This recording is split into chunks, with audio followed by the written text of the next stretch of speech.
IAS ఆఫీసర్లు ఎవరున్న జిల్లా పరిధిలో మీరు క్షేత్రస్థాయిలో ఆపే పర్యటనలకు సడన్ ఇన్స్పెక్షన్లకు ఖచ్చితంగా వెళ్లాల్సిందే.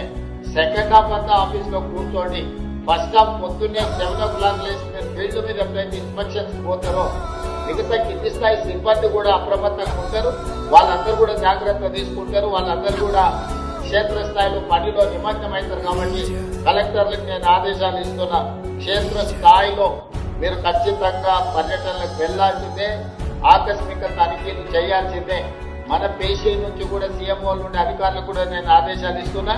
మీరు ఖచ్చితంగా మీ ఒక్కొక్క అధికారికి 2 జిల్లాలు ఇచ్చిన జిల్లా కలెక్టర్లు ఏం చేస్తున్నారో నివేదిక తయారు చేసి నాకు దృష్టిలో పెట్టాలి. సీఎంఓ అధికారులను సిఎస్ గారిని నేను ఆదేశాలు ఇస్తున్నా. ప్రతిరోజు కలెక్టర్ల యొక్క కార్యాచరణ 33 జిల్లాలకు సంబంధించిన కలెక్టర్లు ఆ రోజు మొత్తం ఏం చేసిందో నెక్స్ట్ టైం పొద్దున నాకు రిపోర్ట్ పెట్టాలి. దాంతో ఏ కలెక్టర్ ఎక్కడ పోయిండు, ఏమైంది, ఏ సంగతి అనేది నాకు తెలుస్తుంది.